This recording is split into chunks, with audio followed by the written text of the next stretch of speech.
Marshall's buyers are hustling hard to get amazing new gifts into stores, right up to the last minute. Like a designer perfume for that friend who never RSVP'd, wish list topping toys for her kids who came too, Belgian chocolates for the neighbor, a cozy scarf for your boss, and a wool jacket for your husband that you definitely did not almost forget. Marshalls, we get the deals, you get the good stuff, even at the last minute. Phew. Find a Marshalls near you. This episode is brought to you by State Farm. Listening to this podcast? Smart move. Being financially savvy? Smart move. Another smart move? Having State Farm help you create a competitive price when you choose to bundle home and auto. Bundling, just another way to save with the personal price plan. Like a good neighbor, State Farm is there. Prices are based on rating plans that vary by state. Coverage options are selected by the customer. Availability, amount of discounts and savings, and eligibility vary by state. The holiday season is here. Are your twinkly lights out? Are your cookies in the oven? Does the package delivery guy know your dog's name? That means you're almost ready. But if you're not ready, here we go. It's time for connection, tradition, and gift giving. But if you've ever watched your kid tear through wrapping paper only to declare, ugh, sucks, you know the holidays are also a time for disappointment, some jealousy, and a lot of overtired meltdowns. For me, as a pediatrician, I see this time of year as more than just chaos and consumerism. It's a great time for me to pipe in and nerd out about emotional development. Yep, because giving and receiving gifts is about more than stuff. We all know that. And that's what we're going to find out today. What could it really be about? Today, I'm putting on my Santa hat to unpack the science behind giving, why it feels so good, what it teaches our kids, and how you can make gift giving meaningful. I'm Dr. Wendy Hunter, and I'm the pediatrician next door. I'm that doctor friend you call for practical advice about your kids' health. I mix the science of medicine with the reality of parenting. Let's start at the beginning of the gift season. What is the beginning, you ask? Well, for me, and probably for you, it's planning where we will celebrate each holiday, with who, and, of course, making our shopping lists. But that's not the beginning for kids. For them, it usually starts with their wish list. Where do the items on this list come from? And what can and should you do to help them make their wish list? Oh, I love this part of the season, to be honest. There's just so much hope and anticipation for our kids. And for me too, if I'm being really honest. I just love thinking back to when I was little and I would sprawl across the living room floor with the Sears catalog and a fat red marker. I'd circle everything I wanted. I'm totally going to do it again this year. It's just like the best. I don't know what catalog I'm going to reach for. Now, what about our kids? Their catalog is gone. It's largely been replaced by YouTube ads, social media unboxings, and algorithms that give your child the idea they need something and they can't live without it. Kids see hundreds of ads every day. We know that from research. The thing is, they don't always look like ads. And what worries me more is that research shows that children under the age of 8 can't even tell the difference between advertisements and entertainment. Their brains don't have a cognitive filter to think, wait a second, is this trying to sell me something? Their brains just watch and think, cool. So here's my first holiday gift-giving tip. It's to teach your kids media literacy. Yeah, it's a sad reality. My tip doesn't even have anything to do with giving. So what do I mean by media literacy? Here's an opportunity. If you see your child watching an advertisement, say, hey, that's an ad. What do you think it's trying to make you feel? Why do you think they make it look so fun? This can turn watching into thinking and teaching. You're coaching your child to build neural pathways that they need for critical thinking. You teach them to question what they're being shown instead of just seeing, magic. Now, let's move on to choosing gifts because just about every age child should be involved with giving during the holiday season. It doesn't even really matter how young they are. I mean, maybe not a 1-year-old. Anyway, kids can help with giving all year round.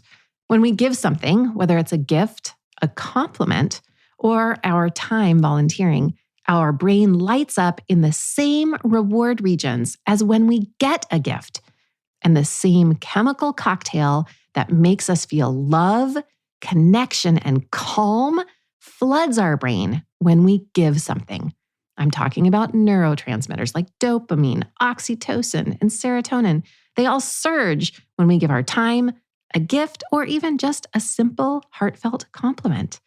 In one University of Zurich study, people who spent money on other people instead of on themselves showed more activity in their brain's reward center, and they felt happier overall. And kids get that same chemical boost. Even toddlers show more smiles and positive emotion when they give treats away than when they receive them. It's one of the earliest ways that we can see empathy growing in a child. So giving isn't just nice manners. It's a really important thing that we teach our kids, but it's more important than we even give it credit for. Choosing and giving a gift wires our brains for joy. And one of my favorite studies found that kids and even adults, we underestimate how happy our acts of giving are going to make another person feel. Researchers had children draw pictures and then give them to a classmate. And beforehand, the kids were asked to guess how happy their friend would be. And when the researchers measured the recipient's actual joy, it blew the gift giver's expectations out of the water. They called this an impact gap.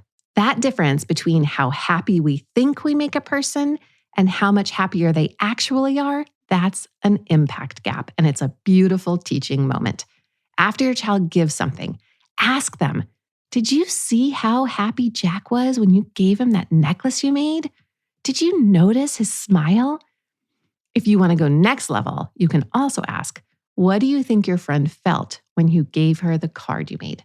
That reflection strengthens empathy, and it helps them see the amazing effect that their actions have on other people. And that is very powerful. Okay, so at this point, our kids are giving gifts, but does it matter if they choose the gift or we choose it for them? What kinds of gifts should they give? So that's what's next. It's actually choosing which presents to give. I would have thought it didn't matter, but here's something really surprising I dug up from developmental psychology. Kids become more generous if they choose to give something that costs them something. In this one clever study, preschoolers were given some stickers, and when they had to share one of their favorite stickers, they ended up sharing more in the future. It turns out that the harder their decision was to give something, the more they cared or the more they liked something they gave away, the stronger their identity became as a giver. It became part of the way they thought of themselves. Like, I'm a brother, I'm a soccer player, and I'm a giver. So instead of handing your child an easy, here, give grandma this, try to help them make a meaningful choice. It's worth taking the effort to talk it through. Ask them, would you rather bake cookies for grandma or give her one of your art supplies? When your child chooses, they're not just giving, they're actually defining themselves as a kind and capable person. And that identity sticks. Literally, neuroscientists have found that these early moral actions activate parts of the brain that children link to self-concept. It defines who they think they are later in life. It's crazy, right? All right. What about homemade gifts? I mean, I would love to get homemade cookies. You probably already know that kids' homemade gifts are adorable, but research shows they're also neurologically powerful. When kids make something themselves, their brain links their effort with an emotional reward. There's a link. It builds their idea that I like doing good things because it feels good. Scientists call this intrinsic motivation. Their actions come from an internal drive to do good because the reward is that they feel good. And homemade gifts made through their own effort do this. And it's a great idea to give your child creative control. I mean, even if the result is a lopsided ornament or a crayon drawing, it trains their brains to associate giving with their effort. It's not just a transaction. And okay, what about the gift getter? They feel it too. Studies show that sentimental or personalized gifts are rated as more satisfying to the receiver than expensive or trendy ones. So that hand-painted mug might be the most effective happiness booster that you'll give all season. Now let's talk about something I find fascinating. I love this. It's the unspoken rules of gift giving. Think about it for a second. We adults know these rules by heart. We know, don't brag about your gifts, act happy even if you're not happy, and never give someone something like toilet paper, even if it's premium quilted. We know that's awkward. We know the unspoken rules. But for kids, these rules are invisible, they're confusing, and they just don't know them yet. So a 4-year-old might genuinely say, I don't like these socks, because they're still learning the difference between honesty and being tactful. They're not trying to hurt people's feelings. They just don't understand that pretending to like something isn't lying. It feels like lying, but it's actually being kind or thoughtful of another person. And while we're talking about these lessons that kids don't automatically understand, here's another big one. The cost of items and their value. Kids don't really understand that. Just like empathy and tact, understanding what something costs, both in money and effort, that takes time to learn. You need life experience. Kids aren't born with a sense of how much is a lot or how much is a little. That's why they can get just as excited about a bag of uninflated balloons as an entire play kitchen. To them, everything appears under the tree or out of Santa's sack, and it's just kind of the same. That's why money lessons are something you can start with kids around this season. For older kids, help them set a small budget for the gifts they want to give. Walk them through comparison shopping and decision-making. And when kids start thinking about the cost of things, they're also starting to understand value, not just in dollars. They begin to see that time and effort and thought, those are worth something too. I know they say money can't buy happiness, but generosity might create it from the inside out. I'm going to take a quick break, and when we come back, we'll talk about some specific gifts.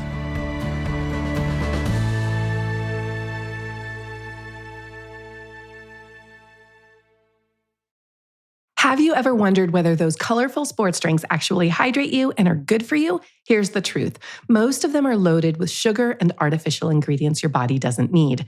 Cure is totally different. It's a plant-based hydrating electrolyte drink mix with no added sugar. Just a natural, delicious, convenient way to stay hydrated without the junk.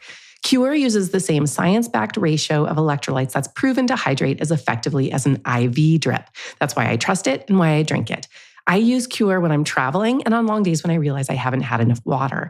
I recommend it for parents, student athletes, and honestly, anyone who wants to feel better through the day. Staying hydrated isn't just about water. You also need electrolytes. That's why I love Cure. It's clean, tastes great, and actually works. And here's a bonus. Cure is FSA, HSA approved, so you can use your FSA or HSA funds to stay hydrated the smart way.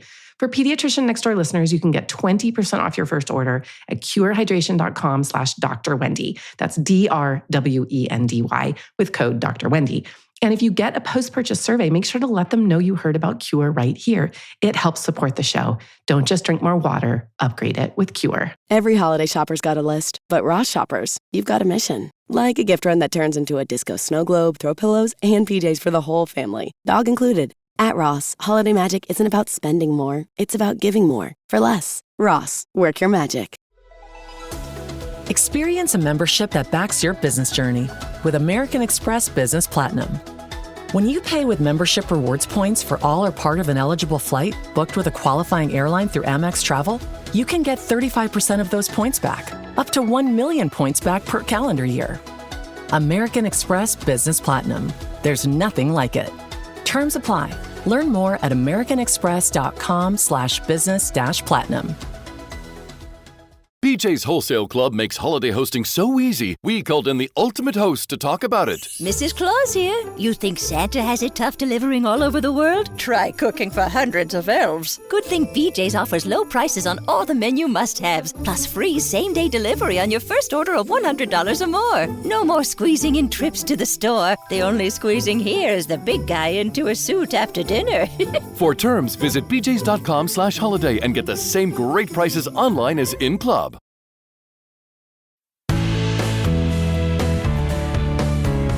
Are you ready to make gift giving even more meaningful? Let's talk about the kinds of gifts that build connection and joy instead of just building, clutter. Here's something cool. Researchers have found that people remember experiences more than things. So go ahead and take someone on a hot air balloon ride or out to lunch. There was a study at Cornell University that showed that gifts like shared meals or family adventures create stronger bonds between the giver and the receiver. Why? Because experiences are emotional. They become stories you tell and memories you relive together. So if you're planning gifts with your kids, try suggesting things like, what if we go on a hike with grandma? What about baking cookies together instead of buying something? These kinds of gifts don't end when the wrapping paper's gone. They last because you feel them. You just don't open them and put them on a shelf. Shared experiences become stories that you talk about again and again, like the time your cookies burned and everyone laughed, or when grandma spotted a rainbow on your hike.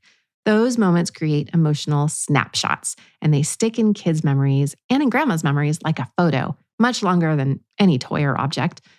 They remind children that connection, not possessions, is what makes people feel loved and appreciated. And when they think back on the moment they shared, the joy will come back all over again. And here's another fascinating twist on that. Scientists discovered that even planning a gift makes people happy. The anticipation alone lights up that same reward center in your brain, just like when we imagine a delicious meal or a long-awaited vacation. In other words, our brains don't wait for the gift exchange to feel joy. They start celebrating the moment we start thinking about making someone happy. And for kids, anticipation's really powerful. It turns giving into like an adventure filled with excitement and purpose. So encourage them to lean into that feeling. Help them wrap gifts in secret, hide them in secret spots, or come up with a fun plan for the big reveal of the gift. They get to experience the same excitement that we adults feel when we've found the perfect present for someone we love. You know how you get so excited you want to text your best friend. And through that process, your kids are going to learn that generosity isn't just about the moment a gift is opened. It's about all the joy that builds up the whole way. So we know giving feels good, but what about receiving a gift? Does that have benefits too? Okay, let's consider babies. They love everything, right? Especially the box and the paper and the bow. And toddlers, they're usually easy too. Pretty much every gift is a thrill, until they suddenly and without warning are not easy because they've lost their mind because you handed them a gift wrong or looked at them. Anyway, that's a toddler issue, and that is not the focus of our topic today.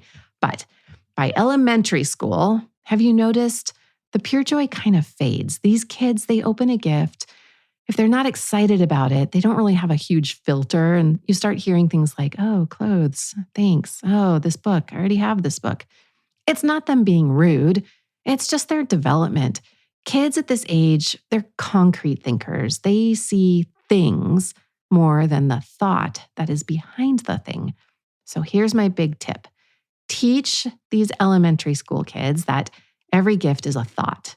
I'm going to say that again. Teach kids that a gift is a thought. Say it out loud with your child. A gift is a thought. It reframes giving and receiving. Explain that when someone gives them something, it's the physical form of the loving thought that person had about them. Those quirky pajamas, those are Aunt Anne saying, I thought of you.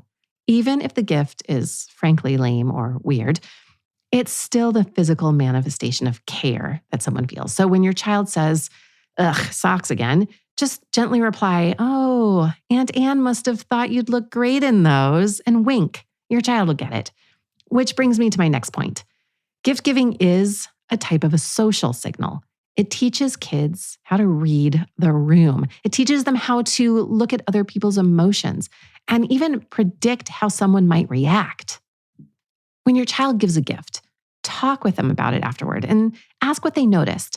Like, how do you think grandma felt when she saw it? What made you think grandma liked it? How could you tell? You're strengthening what scientists call a child's theory of mind. That's their ability to understand what another person might be thinking or feeling. It helps kids read emotional cues around them. They can read a smile, a frown, or a sigh.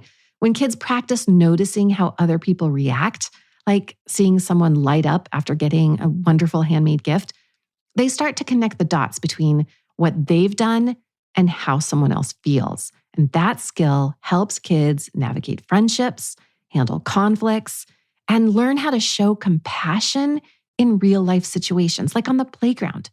And here's the best part. If your child understands other people, it doesn't just make them kinder, it can actually make them more confident. When kids know how to read social situations, they worry less about doing or saying the wrong thing. They feel more relaxed in group settings. They're more willing to take part in conversations. They just have more confidence if they can read other people, and that helps them to form better, longer-lasting relationships. So in short, giving gifts doesn't just build their empathy, it helps them feel comfortable in their own skin in the long run. So maybe we should give gifts all year long. I'm just saying, it could be fun and it could be good for all of us. All right, let's tackle the toughest holiday emotion. You know what it is. It's disappointment. Everybody's seen it. That moment when a kid's face falls because the gift just wasn't what they expected. Even adults struggle with this.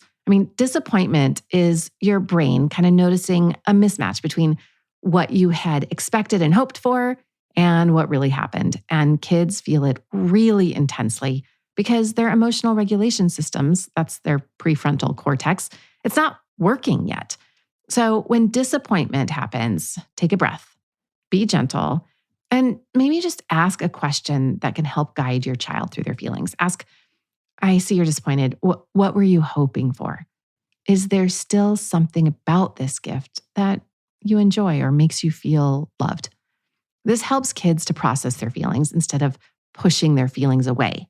I know it can be tempting for you to distract them or make a quick deal to stop their tears or disappointment, but it is better to pause and let your child feel disappointed just for a moment.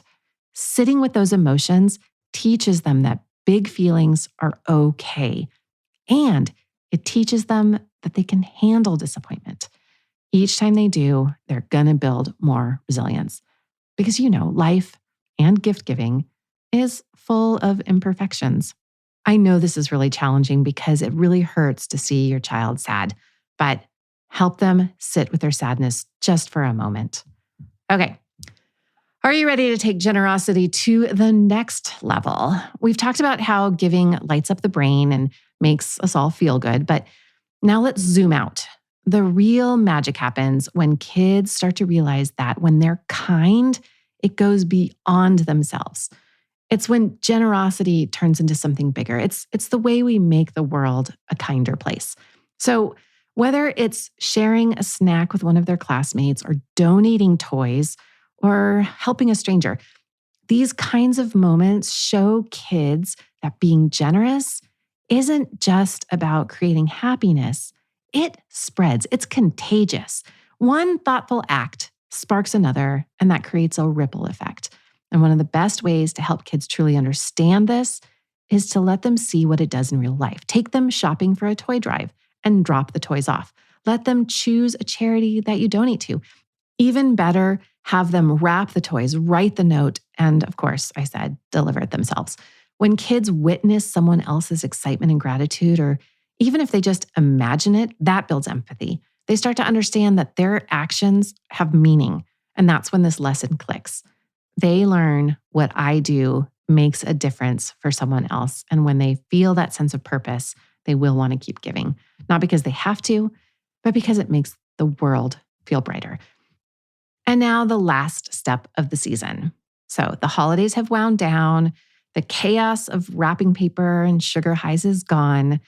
This is when you want to take a few minutes, maybe on New Year's Eve, to look back together and ask your kids, what was your favorite part of giving this year? How did you feel when you saw someone open your gift?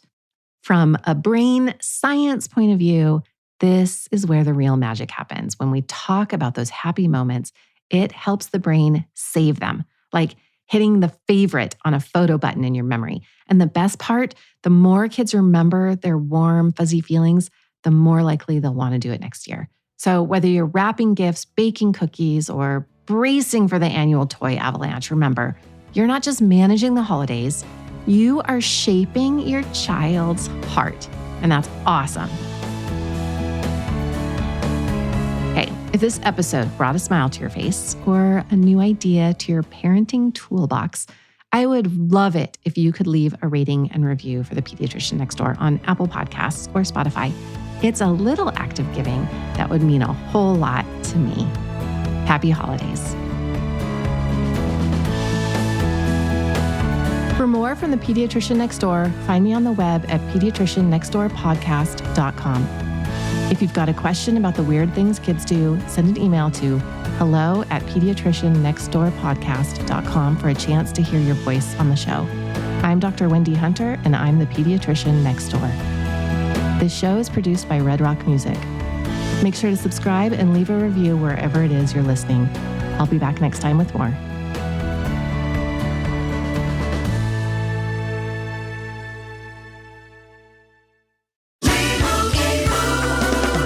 Doug. Here we have the Limu Emu in its natural habitat, helping people customize their car insurance and save hundreds with Liberty Mutual. Fascinating. It's accompanied by his natural ally, Doug. Limu? Is that guy with the binoculars watching us? Cut the camera. They see us. Only pay for what you need at libertymutual.com. Liberty, liberty, liberty, liberty. Savings vary. Underwritten by Liberty Mutual Insurance Company and affiliates. Excludes Massachusetts. The holidays mean more travel, more shopping, more time online, and more personal info in more places that could expose you more to identity theft. But LifeLock monitors millions of data points per second. If your identity is stolen, our US-based restoration specialists will fix it, guaranteed, or your money back. Don't face drained accounts, fraudulent loans, or financial losses alone. Get more holiday fun and less holiday worry with LifeLock. Save up to 40% your first year. Visit LifeLock.com/podcast. Terms apply.